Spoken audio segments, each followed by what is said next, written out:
Amis de TV Liberté, nous filons au cinéma tous les trois et nous allons rendre hommage à une grande actrice qui nous a quittés, Gisèle Casatsu. Frédéric, vous l'avez bien connue. Bien connue au cinéma, je l'ai vue de temps en temps. Et au théâtre. Je crois qu'au théâtre, je ne suis pas sûr de l'avoir vue. Mais je sais que c'est une grande actrice parce que j'ai des amis qui sont fans de théâtre et qui l'ont plus souvent. Et bon, tout le monde reconnaît que c'est une très grande actrice. Et moi, la dernière fois que je l'ai vue au cinéma, c'est quand elle était dans cette séquence merveilleuse avec Gérard Depardieu sur un banc, etc. Et je sais que Gérard Depardieu était en admiration de cette actrice. Il y avait encore une élocution qu'on n'a plus maintenant parce que tout le monde bafouille quasiment, en tout cas au cinéma. Il y a une raison pour laquelle elle avait une élocution extraordinaire. Maxime nous apprend que... Elle a été sociétaire de la Comédie Française, mais enfin, il y en a d'autres qui le sont. En 34. Dans les années 30, oui, c'est peut-être 33 ou 34, en effet. On ne chiffrera pas. Voilà, donc une grande actrice qui est morte à 103 ans, et du coup, la plus grande actrice qui est encore vivante, c'est Danielle Darieux qui a 100 ans. Ça, c'est fantastique. Oui, c'est quand même... Alors, ça conserve le cinéma. Le grand film du moment sur Gauguin.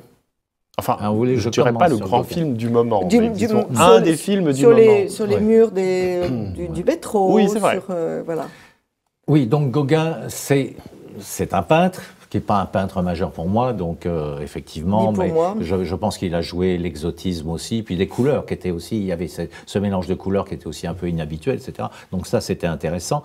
Donc le film, ça n'est pas du tout un biopic sur la vie de Gauguin, c'est une tranche de vie de Gauguin. Il s'ennuie à Paris, il le dit, Paris n'a aucun intérêt, la religion emmerde, l'armée, les institutions, tout le monde, je ne vends pas ma peinture. Enfin, là, il était vraiment un peu en dépression, quasiment. Et d'ailleurs, ce qui est très bien, parce que Vincent Cassel est avec ses poches sous les yeux, etc., il fait décaver exactement comme on peut se l'imaginer. Il joue très bien. Et donc, il part à Tahiti. Là, il rencontre une Tahitienne, une assez jolie femme, donc avec laquelle il est. Et il passe son temps à peindre. Pas énormément de peinture, d'ailleurs, beaucoup de croquis, etc., quelques peintures. Il ne peut pas, parce qu'il n'a pas de couleur. Il n'a pas de couleur, parce qu'il n'a pas l'argent. Il n'a même pas de toile. Il fabrique ses toiles. Il faut dire que Tahiti... Donc, c'est là que... il pouvait se faire venir des tas de gens, mais il n'avait pas l'argent pour payer. Donc, en fait, c'est là qu'il fait des œuvres mineures. Il fait aussi un peu de sculpture. Bon, bref. Il ne vend rien, il est rapatrié sanitaire, artiste indigent, fauché, etc. Et ensuite, mais ça c'est plus dans le film, il repartira à Tahiti, et ça c'est sa belle période, puisque c'est là qu'il fera ses tableaux colorés, etc. Mais avec une autre femme. Oui, avec d'autres, évidemment. Il a laissé sa femme. Très jeune femme. Voilà, il a laissé sa femme et ses enfants à Paris, qui ne voulaient pas le suivre. Au Danemark. Et ensuite, on se retrouve. Au Danemark. Parce qu'en fait, sa femme est danoise. Oui, la femme est danoise. Enfin, ça, c'est marginal. Et puis, de toute façon. On la voit très peu. Voilà. Et ensuite, donc, il reviendra aussi. Ça fait partie de ces peintres qui n'ont rien gagné de leur vie, et il mourra. Pauvre comme Job et comme Van Gogh. Alors, le film est intéressant parce que c'est une partie de vie qui se passe là-bas. C'est assez lent, mais longueur et longueur sont le but du film, puisque c'est une partie de vie de quelqu'un. Et pour moi, le gros atout, c'est Vincent Cassel. Il joue remarquablement. Très bien. Il joue remarquablement. Moi, je ne suis pas du tout une adepte de la peinture de Gauguin. Ça fait des années, des dizaines d'années que j'essaye de me soigner. Je n'y arrive pas. Oui, parce qu'il faut être comme tout le monde. D'ailleurs, vous avez remarqué... c'est un grand génie. Le problème, c'est que quand on voit cette très belle femme qu'il dessine, elle est d'une finesse extraordinaire, et on voit le rendu sur le tableau de cette très belle femme, qui fait quand même très grossier. Elle a des bras énormes. Ah oui, mais ça n'a rien à voir avec la peinture, c'est l'interprétation. C'est donc une déformation de la beauté, ce qui pour moi est quand même assez grave. Ah oui, mais ça, c'est la liberté de l'artiste. Oui. Vous allez écouter une autre émission sur Perles de Culture dans laquelle nous parlons du beau artistique. Et vous verrez que le sujet de Gauguin... Est-ce que vous savez que d'ailleurs, au Danemark, il y a énormément de Gauguin, parce qu'en fait, il en envoyait des tableaux à sa femme, que c'était... En fait, comme il ne pouvait pas payer la portion alimentaire, sa femme était d'une famille assez aisée. Et donc, il envoyait des tableaux, moyennant quoi la famille de sa femme a toujours trouvé que c'était affreusement moche, et les refourguait ensuite les a refourgués à des collectionneurs, qui ensuite ont créé des musées, notamment la Glyptothèque de Copenhague, fondée par M. Carlsberg, enfin le patron de Carlsberg. De la bière. De la bière éponyme. où il y a une quarantaine de Gauguin. Mais c'est vrai que... Mais ce que je ne comprends pas, c'est que pourquoi, de son vivant, ça ne plaît pas, ces toiles, et tout de suite après sa mort, des marchands organisent la vente, et là, ça devient très comme beaucoup d'autres, comme Cézanne, comme vous prenez Van Gogh. Van Gogh, il n'a rien vendu. Il n'a rien vendu. Cézanne non plus. Et c'est un grand. En tout cas, bon, Gauguin, on peut aller le voir. Il y a une scène qui est assez agaçante, c'est quand Gauguin mime la mort de Christ. Une Tahitienne, sa femme lui met sa couronne, et il fait carrément un sacrilège en mimant une descente de croix. C'est assez désagréable. Oui, mais enfin, si lui n'est pas croyant, bon, il fait un sacrilège, mais ça, c'était peut-être... Non, mais le cinéma est fait pour montrer la réalité, pas les... Oui. Et bon, donc lui, s'il était comme ça, il est comme ça, on va pas le... Mais il y a de très belles scènes de cette jeune femme qui veut aller à l'église. Oui, qui veut sa robe blanche pour aller à l'église. Et les Tahitiens qui vont à l'église en robe blanche. Il y a de belles scènes avec les Tahitiens. C'est très, très beau, oui. Et bon, il y a aussi, si on parle de scènes ridicules, une petite scène ridicule aussi, quand il essaie de prendre du poisson, puis d'un coup, il prend son fusil, il tire au hasard dans l'eau, ça ne tient pas. Bon, mais enfin, ceci étant, Vincent Cassel, j'allais dire, sauve le film. Absolument. Parce qu'il est quand même remarquable. Maxime ? Alors, autre film que nous avons vu également tous les deux, c'est Barry Seal, on en avait dit un mot. Donc, je confirme que c'est un bon film, à la fois d'action et en même temps amusant. C'est pas une comédie évidemment, mais avec un suspense, disons, assez prenant, de l'humour. Bon, c'est un film dans lequel on passe un bon moment. Bien. Un autre film, en revanche, que nous déconseillons formellement, c'est American Assassin. Assassin américain, pourrait-on dire. Donc, une histoire qui ne tient pas la route. Un type, sa femme va être assassinée, enfin sa fiancée assassinée par des terroristes sur une plage. Donc, lui va devenir une sorte de grand méchant de la CIA qui va, en gros, tuer tous les méchants avec tous les poncifs du genre. Donc, il doit sauver, évidemment, le monde d'une explosion nucléaire. On a la torture à coups d'ongles arrachés. On a les espions. Des batailles sans arrêt. Des batailles sans arrêt. Très bien. Les méchants sont évidemment des Iraniens, grosse surprise, qui veulent atomiser Israël. C'est évidemment jamais vu au cinéma. Très bien. On passe totalement manichéen, comme beaucoup de films américains. Alors effectivement, il y a beaucoup d'action. La seule chose qu'il sauve un petit peu, c'est que c'est vrai, ça a été tourné en Italie, à Malte, en Thaïlande. Donc de temps en temps, on a des vues absolument magnifiques. Ça repose, voilà, on voyage. Mais sinon, ça vaut vraiment pas le coup. Alors moi, j'ai vu Dieu n'est pas mort, qui est aussi un film américain. Qui est quatrième au box-office, qui a été quatrième au box-office au printemps 1917, et qui est une histoire étonnante et qui semble être vraie. C'est un étudiant qui s'inscrit en cours de philosophie et le professeur Radisson leur demande à tous d'écrire sur une feuille de papier « Dieu est mort » avec leur signature. Parce que le gars est athée et a décidé qu'on ne pouvait pas philosopher si on croyait que Dieu était vivant. Il faut s'inscrire dans la dynamique nietzschéenne. Un jour, un jeune garçon dit non, je ne peux pas signer ça. Et à ce moment, le professeur, foudrage de rencontrer de l'opposition, lui offre un quart d'heure dans son cours pour prouver le contraire.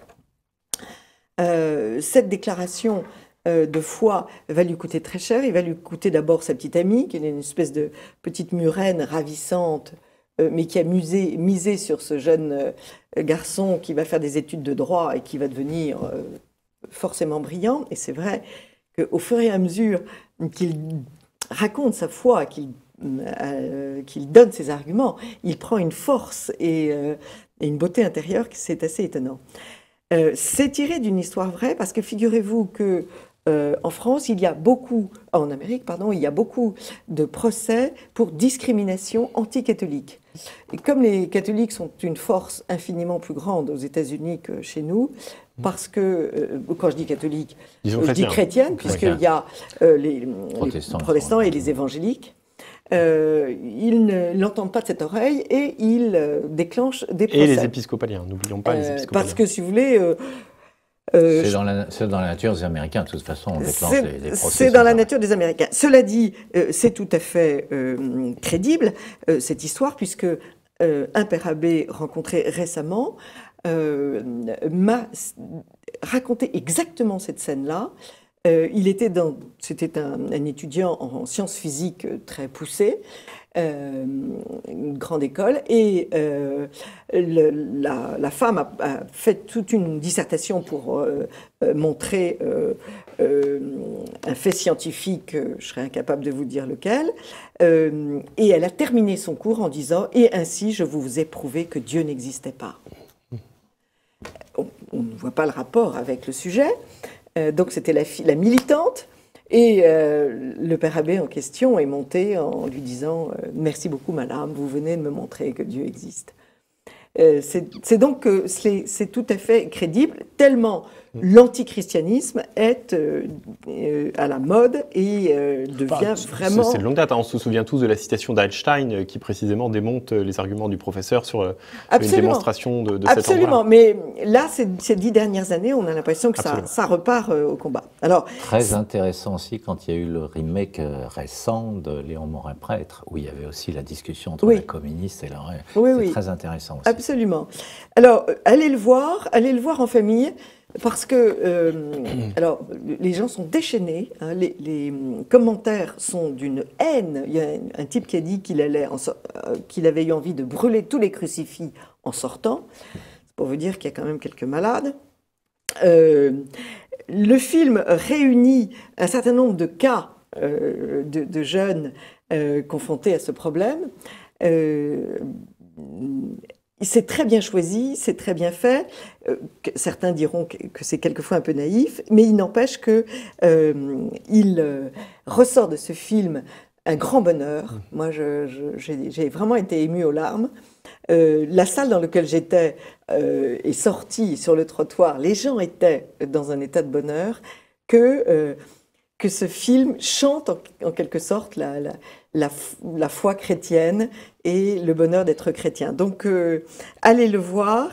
Des journaux... Surtout que ça passe dans très très peu de salles. Hein. Enfin, il faut quand même dire y aller. À Paris en particulier, c'est distribué par Sage, voilà, dont c'est la fonction, j'en ai beaucoup parlé au début de l'année scolaire, c'est-à-dire il y a 3 semaines. Sage distribue des films chrétiens et beaucoup de films venant des États-Unis, justement faits par ces communautés évangéliques. Donc évidemment, ça ne correspond pas toujours à notre mode de fonctionnement et de pensée, mais c'est vraiment très très bon. Famille chrétienne en a fait une très très jolie critique. Et par contre, La Vie a dit que c'était un navet, mais un navet ratzingerien. Ah, parce que il faut le voir absolument. Le film montre que foi et raison ne sont pas incompatibles. Alors, rassurez-moi, Anne, Télérama a détesté. Alors, je n'ai pas regardé, je ne sais même pas si Télérama en a parlé, parce que c'est quand même... Dans ces cas-là, ils n'en parlent pas. Quantité négligeable, voilà. On dit toujours, en tout cas, Dieu n'est pas parler. Mort, vous en serez très heureux, et si vous ne le trouvez plus dans les salles, il faut l'acheter en DVD et le passer en famille, vous en serez heureux. Un autre film, je vous passerai assez rapidement, celui dont on parle beaucoup, le film d'horreur et fantastique et d'horreur, Ça. Oui. C'est la première partie, il y aura une deuxième partie, parce qu'il y a une partie avec les enfants, une partie avec les adultes. Oui. On avait eu droit à La Tour Sombre, qui était pas mal d'ailleurs, bouquin mis à l'écran de Stephen King, qui est quand même monstrueux, je veux dire, dans sa prolixité de films d'horreur, enfin, adaptés de ses romans, il en a fait, et c'est vrai qu'il y a des choses merveilleuses. Je me souviens, il y a déjà 15 ans, 20 ans, il y avait Christine au cinéma. Ça n'arrête pas, parce que c'est un merveilleux écrivain pour ça, mais au cinéma, ça donne pas toujours le résultat. Alors, c'est l'histoire d'une petite bande de jeunes un peu paumés, d'11, 12, 13 ans, qui sont à vélo, qui s'appellent un peu les ratés, qui sont sujets... donc, il y en a un qui s'en va, il a un petit bateau en origami, vous savez, japonais, qui suit un fleuve, etc. Puis il disparaît, on ne sait pas ce qu'il est devenu. Nous, on voit ce que ça a été, c'est la première image choc, avec ce fameux clown qui vient de temps en temps, et qui est un assassin, enfin quelque chose d'assez extraordinaire. Mais je me suis terriblement ennuyé. Pourquoi ? Parce que le clown, on le voit que de temps en temps, évidemment, quand vous avez des scènes d'horreur qui sont bien faites, on ne peut pas en avoir toutes les 10 minutes parce que ça passe. Et le reste du temps, vous avez quoi? Vous avez cette bande de petits loustiques-là qui sont scato à l'américaine, avec le petit gros qui déborde de graisse, etc. Ils sont tous plus laids les uns que les autres. Pourquoi vous allez voir ce genre de film? Parce que je vais voir ce genre de film, parce que quand on va au cinéma, il faut aller voir tous les films qui peuvent être intéressants. Et vous avez en même temps ensuite la bande un peu plus âgée, alors là, qui est découpé au cutter, qui sont pervers, qui sont pervers, etc. C'est la réalité. C'est l'Amérique, c'est un portrait de l'Amérique. Ils sont pas tous comme ça, mais c'est quand même un portrait de l'Amérique. Alors, on en a assez vite assez. Et si les gens aiment ce côté un peu fantastique, allez revoir Dead Zone, qui est revu de David Cronenberg, le Canadien, que j'avais vu il y a peut-être 25 ans au Festival d'Avoriaz, qui avait eu un prix. Dead Zone, ça se rejoue. C'est pas aussi... Mais voilà, c'était un film beaucoup plus intelligent. Celui-là, je n'irai même pas voir la partie numéro 2 quand elle viendra, alors que tout le monde crie au génie. On peut s'en passer. En revanche, un bon film dont j'aimerais parler, parce que on commence à en parler, il commence à être dans de plus en plus de salles, c'est The Party, qui est un peu un ovni pour moi, parce que ça sort des sentiers battus d'aujourd'hui. C'est-à-dire que c'est un film en noir et blanc, c'est un film court, un huis clos. Le film dure 1h08, donc c'est vraiment un petit film. Qui est un huis clos anglais qui se passe dans la maison d'une femme qui est jouée par Christine Scott Thomas, qui vient d'être nommée ministre de la Santé et qui a invité, disons, ses relations proches pour un dîner. Donc on la voit cuisiner et puis les gens arrivent les uns après les autres. Comme tous les repas. Et comme tous les repas. Il y a son mari, il y a d'autres amis à eux. On voit... Alors, tout ça est parfois un petit peu caricatural. Il y a le financier cocaïnomane, il y a le couple de lesbiennes, etc. Mais en réalité, les personnages sortent assez vite de leur cadre attendu. C'est-à-dire qu'on s'attend à une série de poncifs. Et c'est pas du tout ça qui finalement se passe jusqu'au moment de l'élément déclencheur, c'est-à-dire que, là je le dis, au bout d'un quart d'heure à peu près, on apprend que le mari va mourir, qu'il a une grave maladie, et là, tout s'enchaîne. On arrive dans un déluge en fait où chacun va essayer de dire la vérité avant l'issue fatale. Oui, c'était intéressant, oui. Et c'est déjà fait dans un film français. C'est assez intéressant avec des personnages finalement bien campés qui ne sont pas si caricaturaux qu'ils en ont l'air. Il y a notamment un personnage de femme qui incarne cette femme qui réussit, la femme de gauche bien pensante, etc. Qui finalement, dans ce déluge de vérité, va arriver à prendre des positions contraires à celles qu'elle exprime initialement. Donc en fait, les personnages se découvrent au fil du temps, se révèlent, sortent des images d'Épinal auxquelles on aurait pu les associer. Ils ne sont pas de parti pris. Bon, il y a un petit parti pris quand même, hein, évidemment, jusqu'à une révélation finale que je ne dévoile évidemment pas. Mais ça fonctionne plutôt bien. C'est-à-dire que pendant le premier quart d'heure, je me suis demandé ce que je foutais là. Je le dis de façon très claire, parce que donc, on suit cette femme qui fait la popote, les personnages qui arrivent, on se dit, bon, le couple de lesbiennes, le médecin bizarre, etc.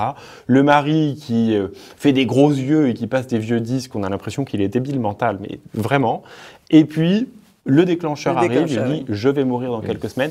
Et là, pouf, tout se met en place. Et quand je pensais au film français, c'était l'inverse. C'est-à-dire c'était quelqu'un, je ne sais pas si vous l'avez vu, ça va me revenir le titre, c'était il y a 2 ou 3 ans. C'était quelqu'un qui savait qu'il allait mourir, il avait un cancer en face rénale, et il fait venir tous ses amis, etc. Et il est odieux, il se dispute avec tous ses amis, sa femme, et il lui dit qu'il l'a trompé, etc., etc. Parce que...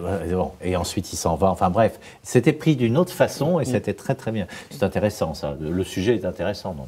Le sujet est intéressant. Et, alors, c'est un film qui est aussi en noir et blanc, donc un film court, en noir et blanc, de huis clos. Par les temps qui courent, c'est assez rafraîchissant, mais je le recommande vraiment, même si encore une fois, au début, on se demande un peu ce qu'on fait là. J'y vais la semaine prochaine. Bravo. Et toujours sur les écrans, nous en avons parlé, Petit Paysan.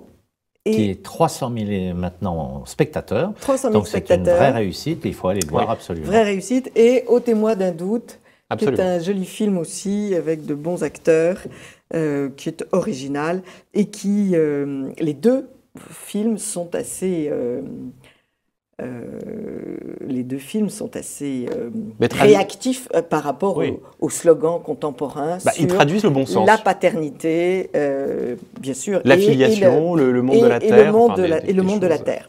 Il y a un dernier film. C'est quelque chose qui n'existera plus. Mettez-vous bien ça à la tête. On est en train d'essayer de voir si on peut greffer des utérus chez les hommes. Oui. Et ça se fait aux États-Unis. Ça va vous faire mal. Ça va vous faire mal. J'ai envie de parler d'un dernier film qui s'appelle Faute d'amour, qui est aussi sur la paternité et la maternité. C'est un film russe. C'est à Moscou aujourd'hui. Un couple se déchire, ils vont se séparer en se fichant complètement du petit garçon qui a 12 ans. Je l'ai vu. Et c'est bien. J'ai beaucoup aimé. C'est très très joliment construit, comme ces films russes. Ça commence par la promenade d'un petit garçon le long d'un étang au milieu de forêts enneigées. Il rentre de l'école et ça se terminera bien sûr sur ce même chemin. Ces deux adultes qu'on a envie de cogner tellement ils sont odieux,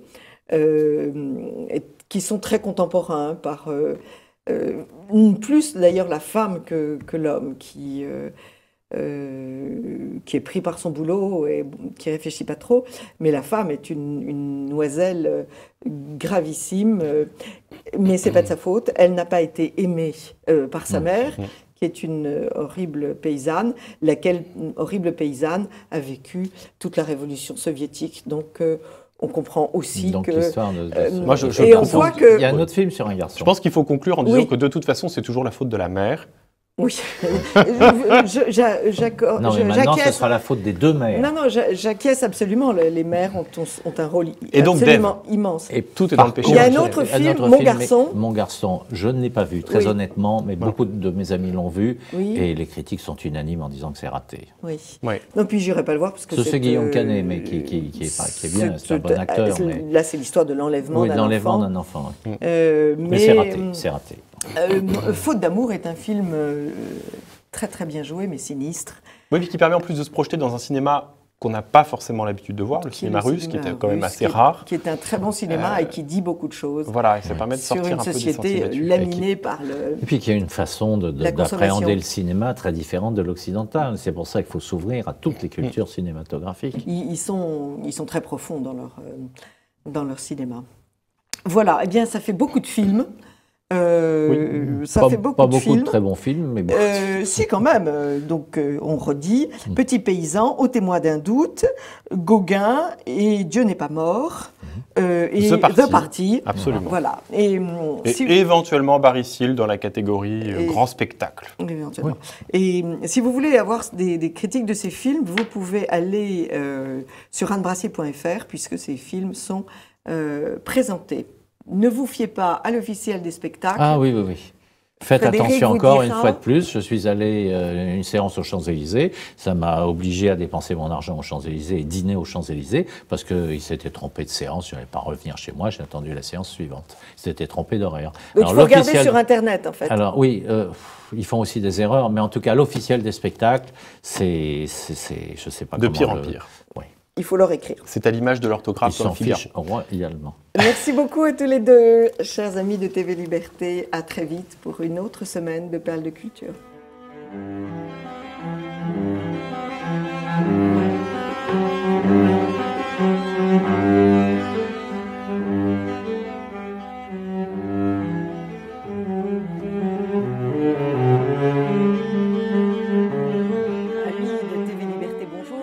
Cette rubrique, je lis donc, nous avons invité Claire Colombie, historienne, pour un livre qui s'appelle La légende noire du Moyen-Âge, 5 siècles de falsification.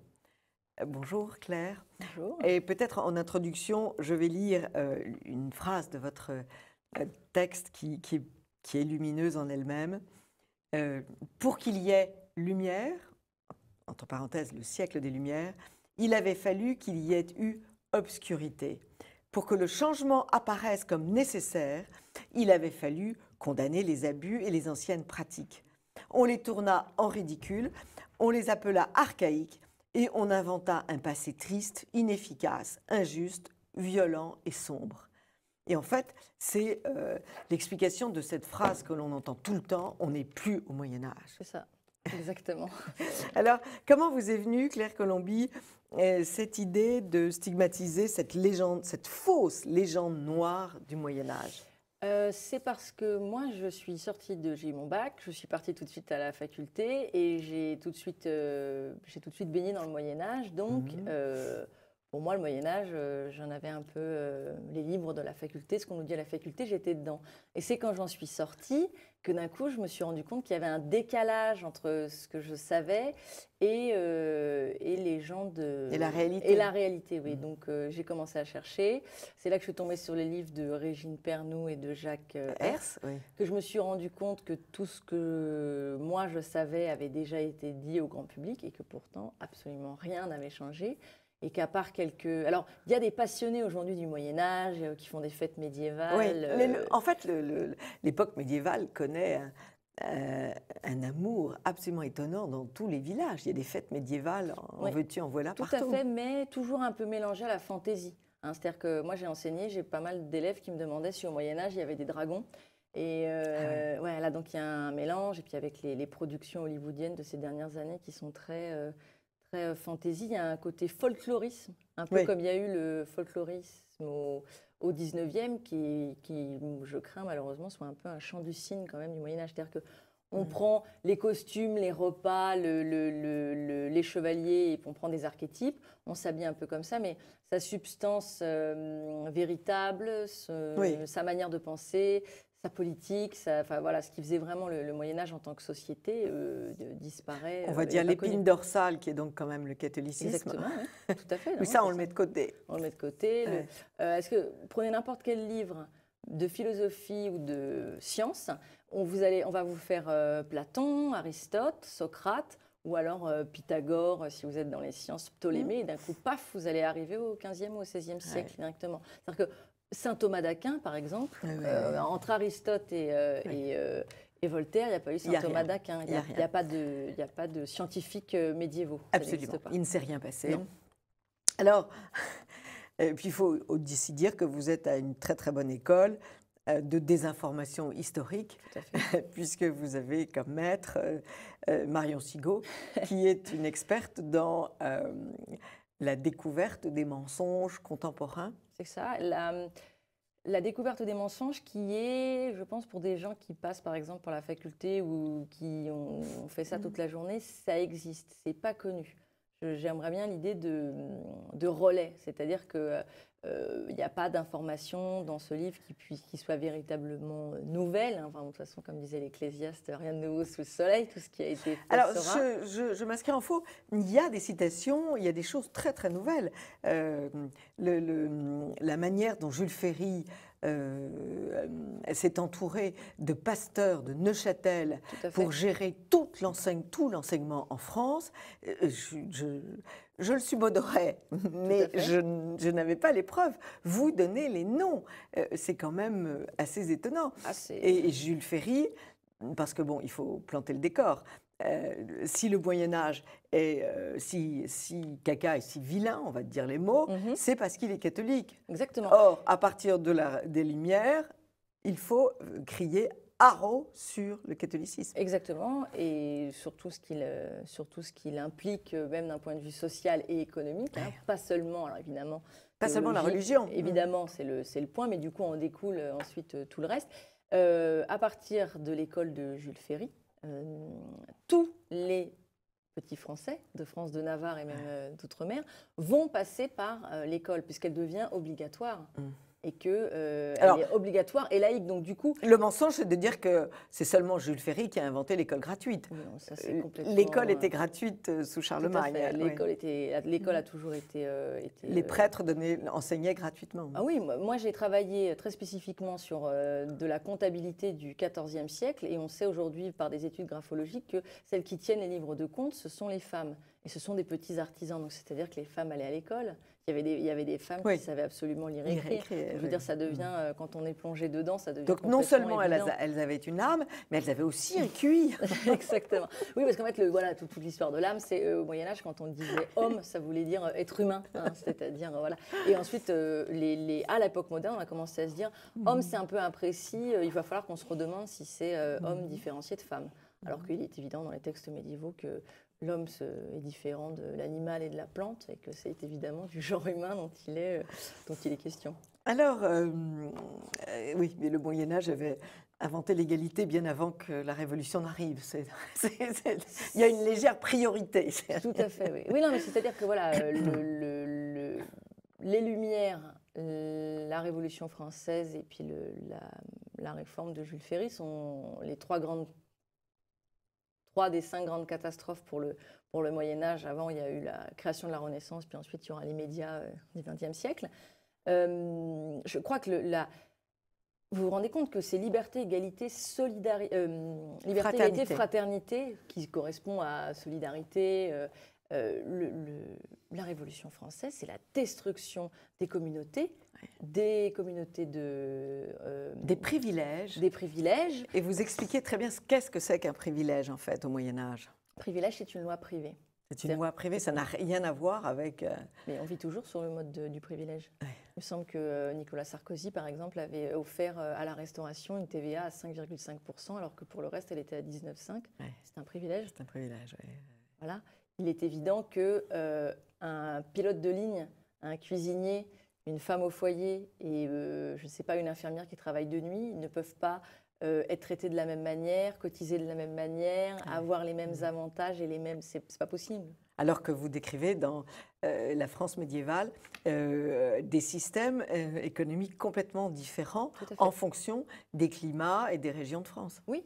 On ne vit pas au même rythme. Déjà, si vous êtes dans des pays où on fait de l'élevage, par exemple, on pense à des choses qui existent encore aujourd'hui comme la transhumance. Si vous êtes dans des pays où ce qui est très important, c'est la vendange.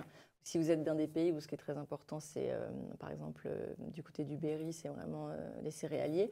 L'organisation, mais même des loyers, c'est-à-dire la manière dont vous payez votre loyer va s'organiser différemment parce qu'à quel moment sont injectés dans l'économie ce qui va permettre de payer son loyer. Un vigneron qui est à plus de 80% vigneron ne peut pas payer son loyer, ne peut pas organiser sa vie de la même manière qu'un céréalier, de la même manière que quelqu'un qui fait une transhumance. Et la Révolution impose l'égalité et l'uniformité du nord au sud et de l'est à l'ouest. Exactement. Alors, ce qui est très intéressant, c'est vous soulignez l'importance de cette théorie des artistes de Vasari.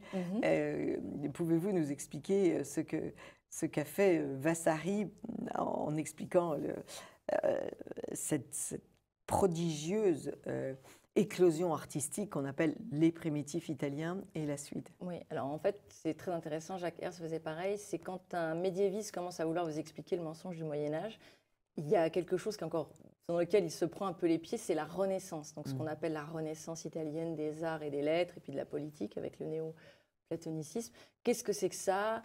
Pourquoi est-ce que ça nous est présenté comme s'il y a une Renaissance, c'est-à-dire qu'avant on était mort, on était voilà, on comprend pas bien.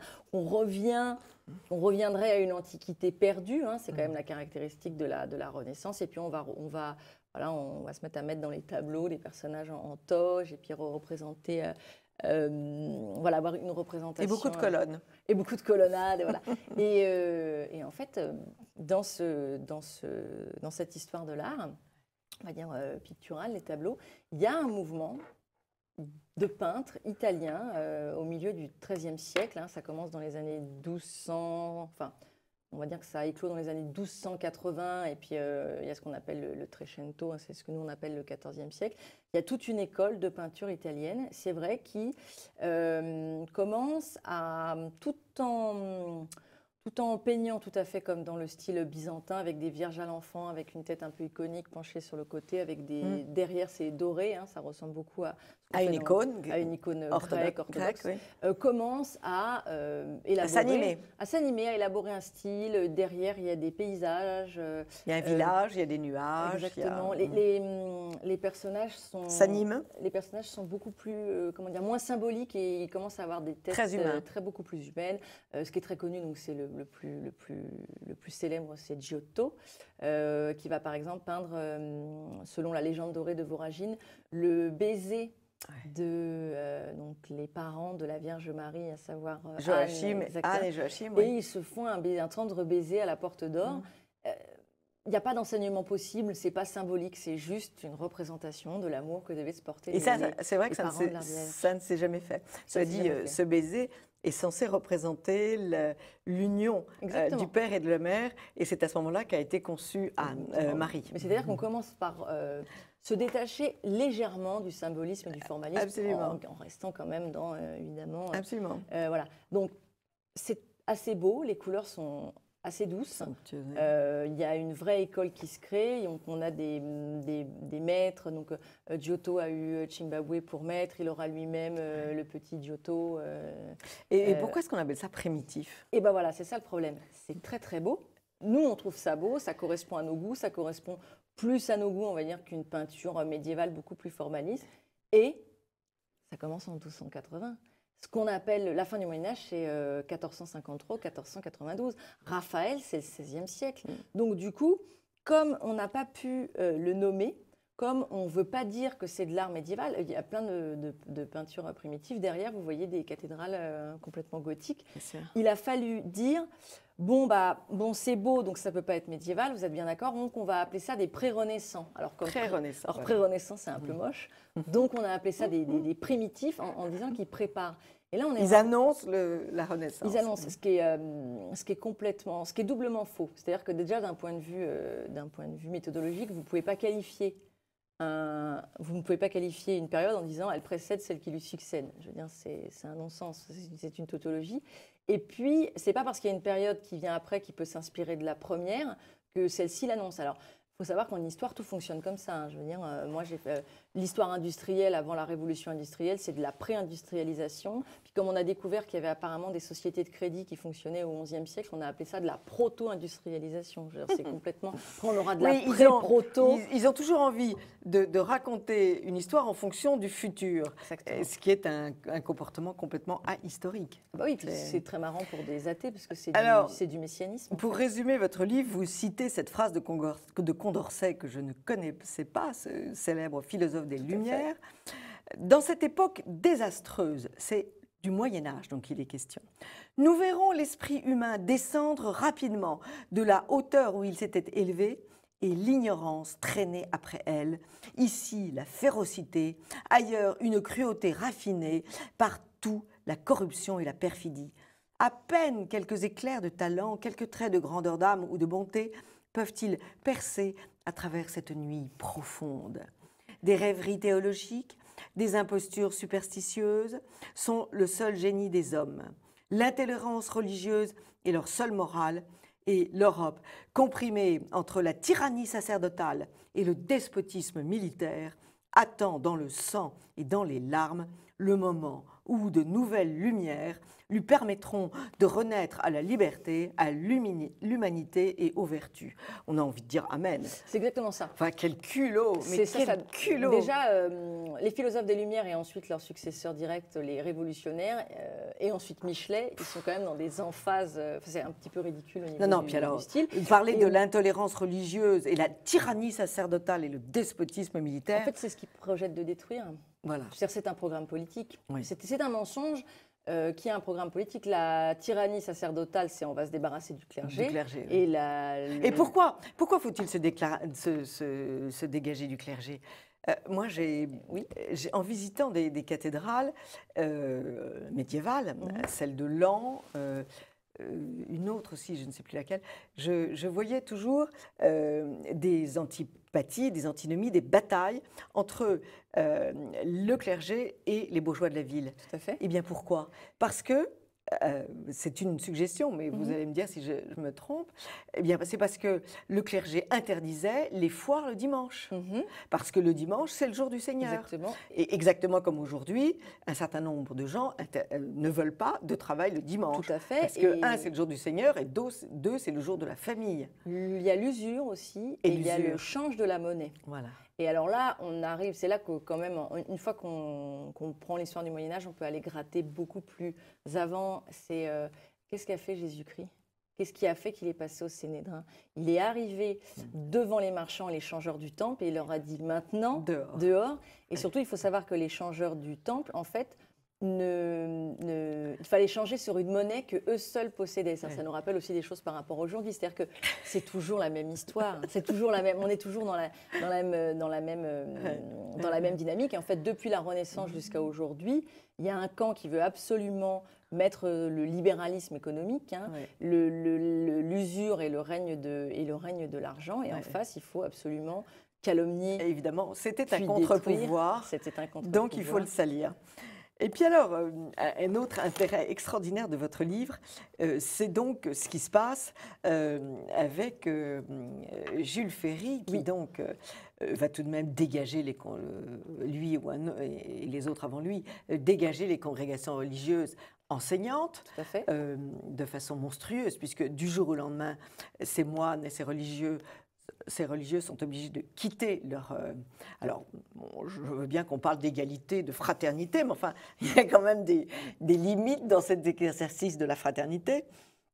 Oui, ça a été terrible. Ils ont vidé, ils ont mis dehors, mais véritablement dehors, ils ont porté des vieillards qui étaient donc chez les jésuites, je crois que c'est à Vanves. Oui. Ils ont mis les jésuites grabataires dans la rue. Il y en avait qui disaient, même les communards ne s'étaient pas montrés aussi cruels. Ouais. Ils ont mis des gens qui ne pouvaient pas marcher dehors dans la rue avec leurs grabats en disant maintenant...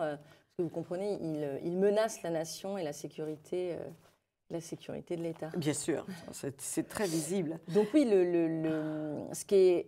En fait, j'avais lu dans Robert Beauvais, Nous serons tous des protestants, qui est un livre qui est sorti en 1977, qu'il y avait beaucoup de protestants dans l'entourage de Jules Ferry, qui lui-même avait épousé Eugénie Rissler pour... une bourgeoise d'une certaine fortune protestante. Avec un montant de dot qui équivaut aujourd'hui à plusieurs dizaines de millions d'euros.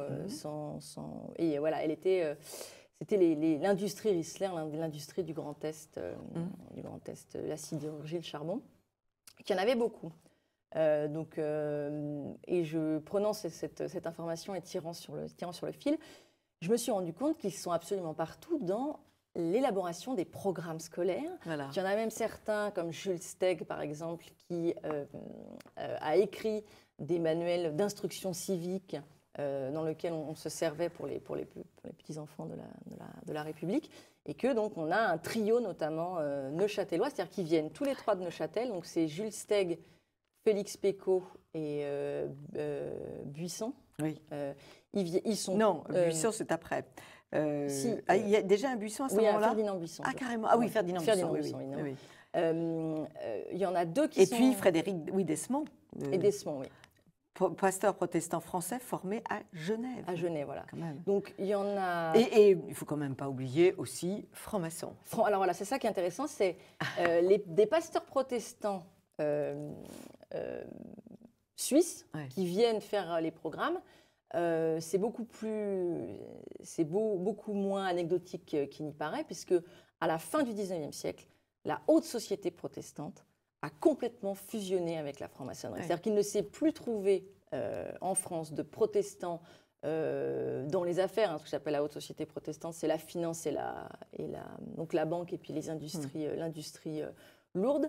Il ne s'en est pas trouvé qui n'était pas adhéré au grade de franc-maçonnerie. C'est une fusion totale, complète. C'est rarissime de trouver des gens, des protestants, je parle d'une classe sociale élevée, qui ne soient pas devenus francs-maçons.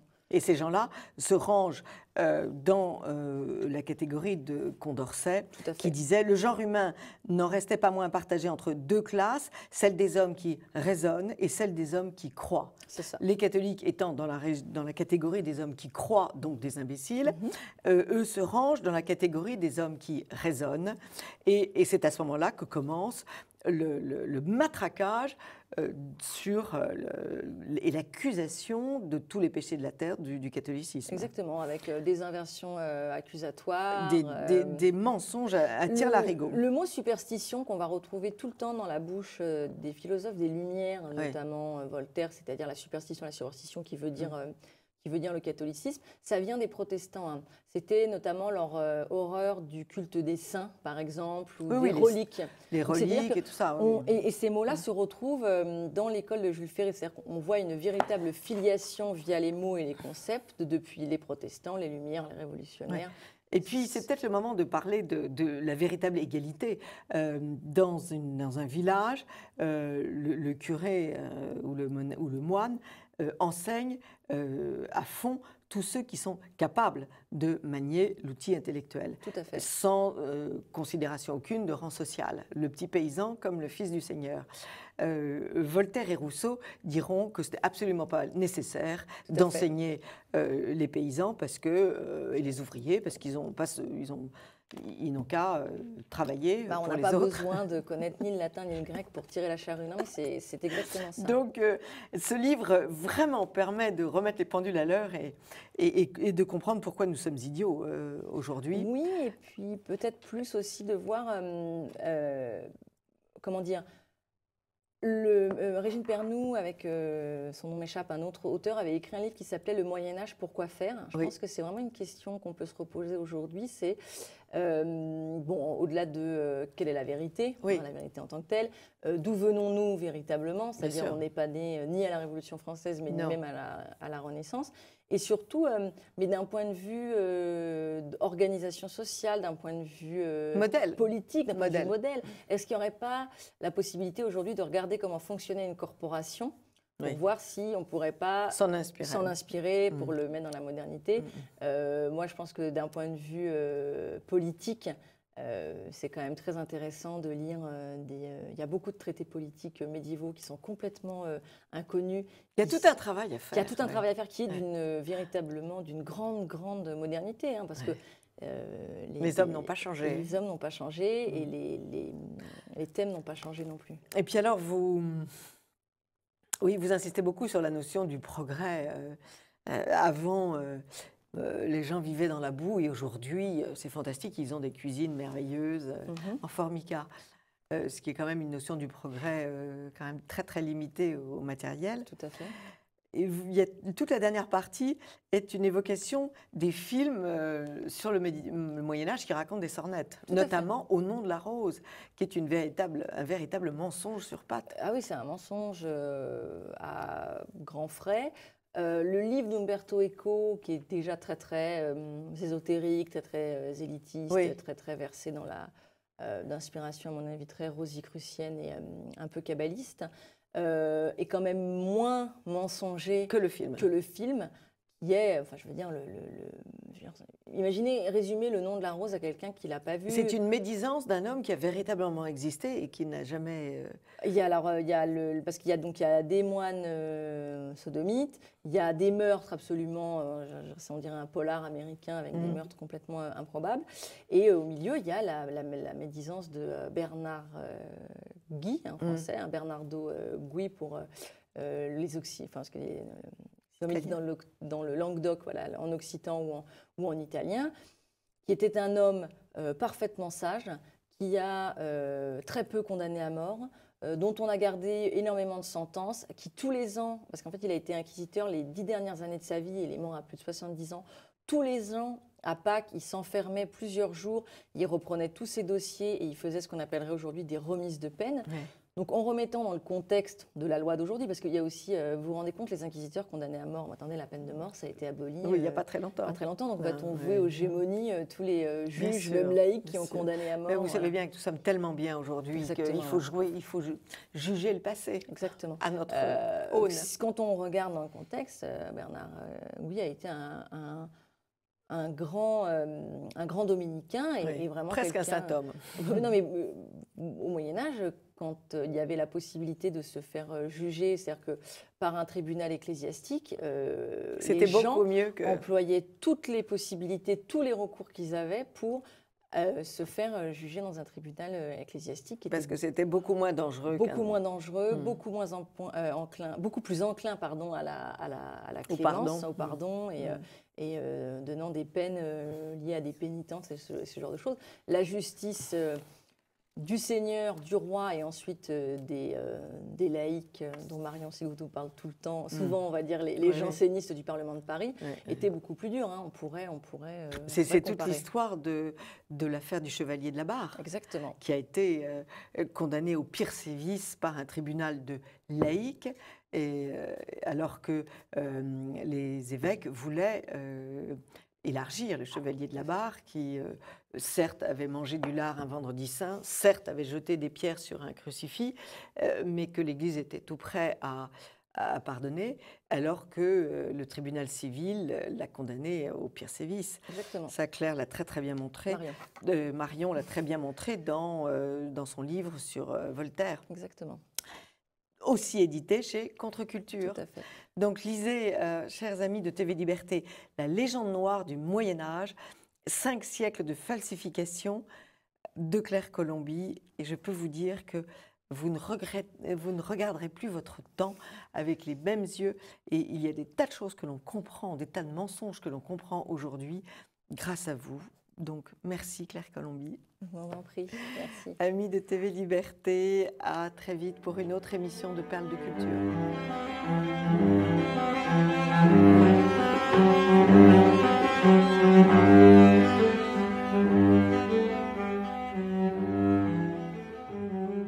Amis de TV Liberté, pour cette rubrique Art, nous filons au spectacle avec 2 metteurs en scène et comédiennes. J'ai nommé Catherine Tadgrin, bonjour Catherine, et Géraldine Hiller.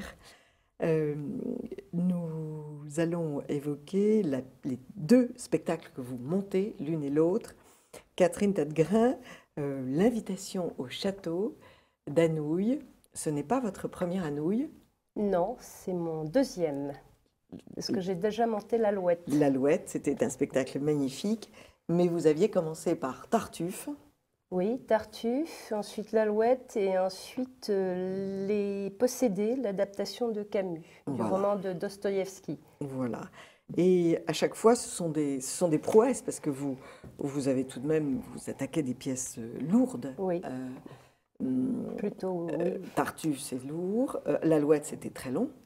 Oui, c'est une pièce. Non, le plus long, c'est Dostoïevski. Hein, c'était plus de 4 heures, 4h40, quelque chose comme ça. Mais l'Alouette était dans les 3 heures aussi. Et vous aviez fait avec une mise en scène magnifique, ce vitrail très beau, et un personnage que j'aimais bien qui était Charles VII. Oui, qui était très... Et une Jeanne d'Arc qui était divine, qui avait entraîné toute votre salle. Alors, comment est-ce qu'on devient metteur en scène, Catherine ? Est-ce que vous avez un métier Oui, et j'ai envie de dire à la fois par passion et par hasard aussi, les deux. C'est-à-dire qu'au départ, très jeune, j'ai eu la passion du théâtre et j'ai voulu en faire. Et puis, la vie fait que j'ai fait autre chose, mais que je me suis raccordée au théâtre un peu plus tard, que j'ai suivi des cours et que, de fil en aiguille, déjà, quand je suivais des cours, j'aidais mes camarades comédiens à répéter. Donc, je commençais déjà à avoir ce rôle. Voilà. Après, c'est une question d'opportunité. Déjà, il faut une salle pour répéter, ce qui n'est pas toujours évident, et des gens qui ont envie de partager cette passion. Et donc, c'est pour ça que je dis c'est à la fois une passion et un hasard. Oui. Des rencontres. Et alors, Anouilh, l'invitation au château, là on est dans un registre plus léger. Oui, on est dans un registre très léger, mais c'est que d'ailleurs Arnaud lui-même parle d'une comédie brillante puisqu'il classifie ses comédies, comme vous savez, noir, enfin brillante. Voilà. Celle-là est brillante, effectivement, c'est une bouteille de champagne, je dirais, c'est pétillant. Il y a beaucoup de, c'est un rythme assez trépidant. Il y a même des côtés assez vaudeville. Il voulait lui-même faire une espèce de comédie-ballet, un peu. D'ailleurs, il y a une musique de Poulenc. Et donc, et en même temps, c'est à nouilles. Donc, il y a toujours un arrière-fond un peu, presque noir. À un moment, ça me fait penser à Tartuffe parce que ça pourrait se terminer à la fin de l'acte 3 mal. Et puis, Anouilh a voulu faire une pièce avec toutes les conventions théâtrales. Vous avez une unité d'action, ça se passe en une journée, une soirée, toujours dans le même lieu. Donc unité de lieu d'action, donc on est dans le classique. Sans déflorer la fin, quelle est l'histoire? Alors l'histoire, déjà au moins le début, parce que ça n'en déflorera pas, c'est deux jumeaux, mais des jumeaux monozygotes pour employer l'expression scientifique.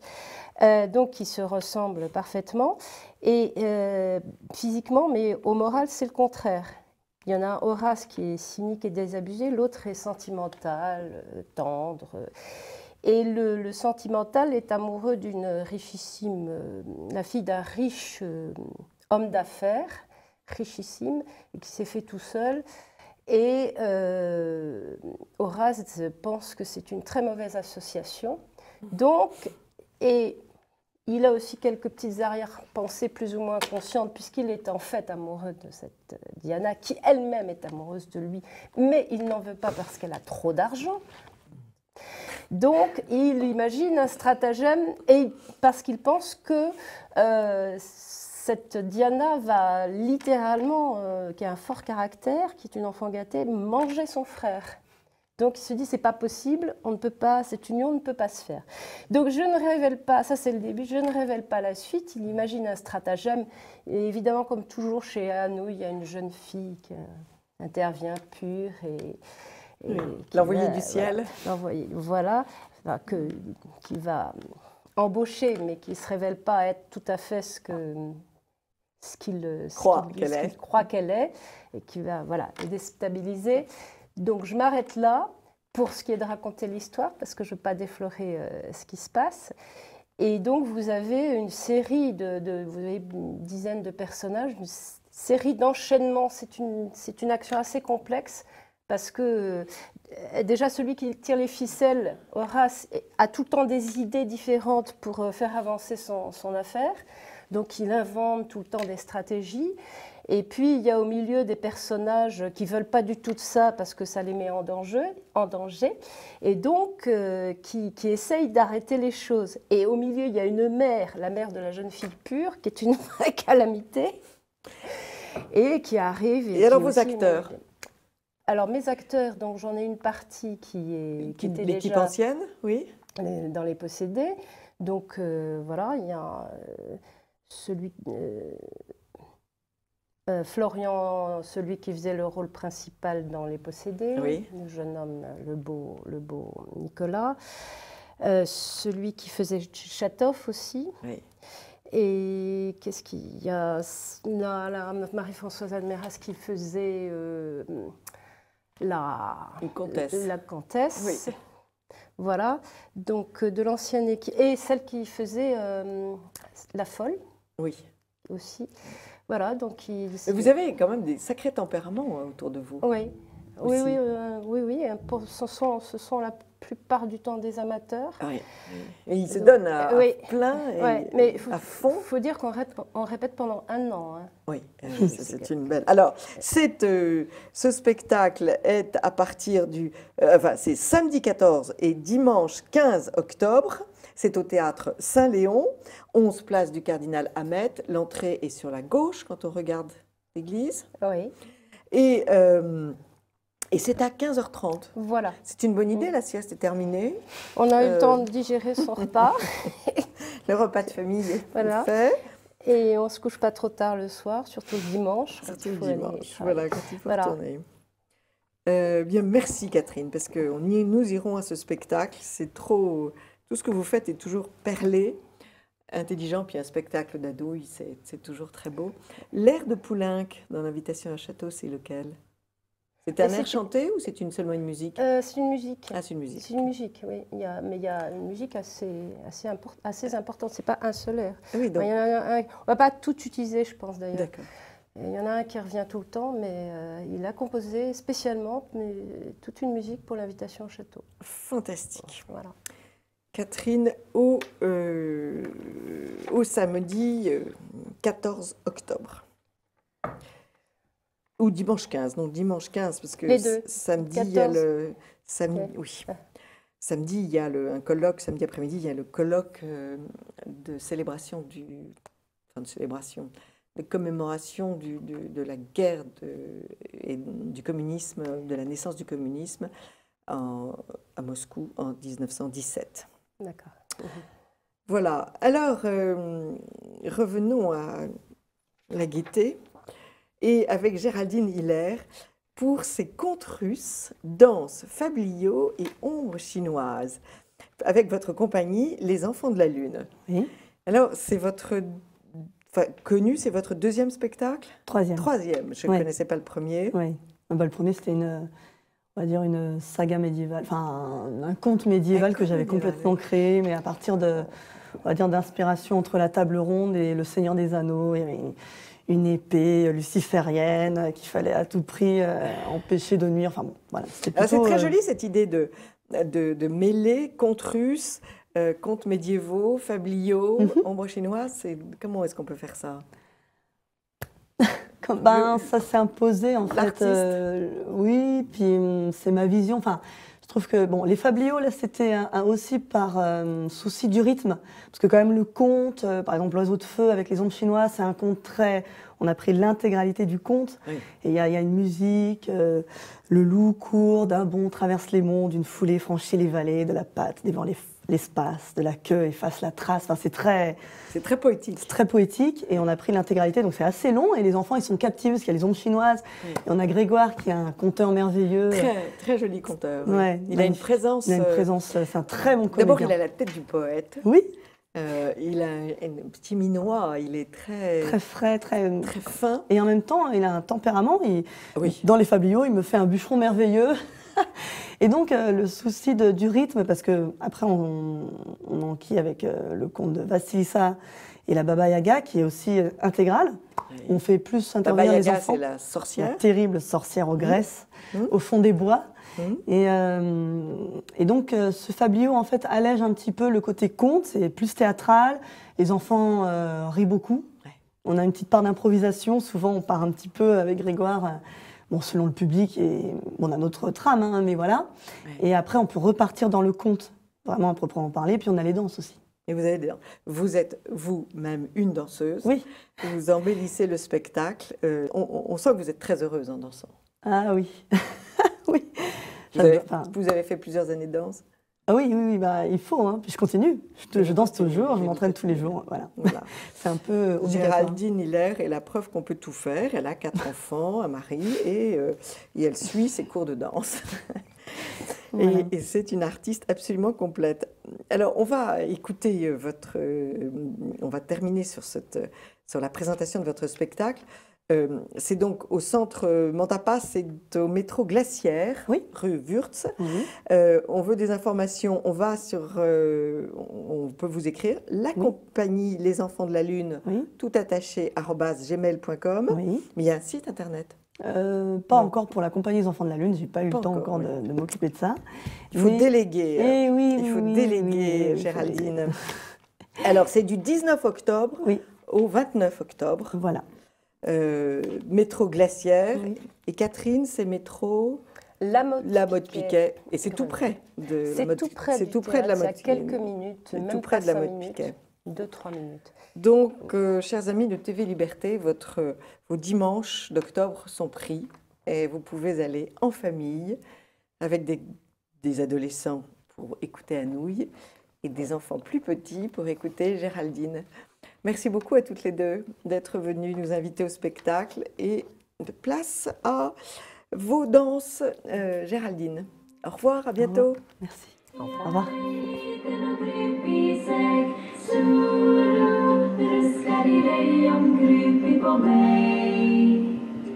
Så skall jag för det till Mjölnar väck, för i Dillerilå, det trillar väl då, fast trillarna räcker under surr och rå. Kära Mjölnar, det var mig gull, surr, det ska vi dig om du på mig. Ouvre leur cadeau, pour la première fois. Je les ai vus sauter, danser, je les ai vus heureux.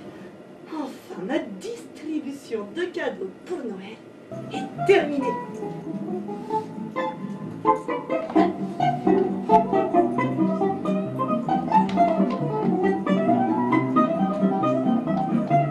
Yeah.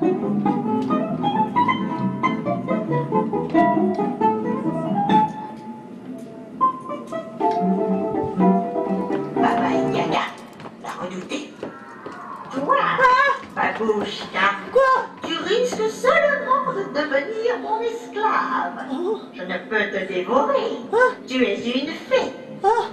Que viens-tu chercher aux portes de l'enfer que ma maison protège? Rien? Oh, ma tête, j'ai fait un drôle de rêve. De mon boy, il se réveille. Ah, Babouchka, ah, tu es rentrée. Ah, on commence à s'impatienter avec l'orguelet.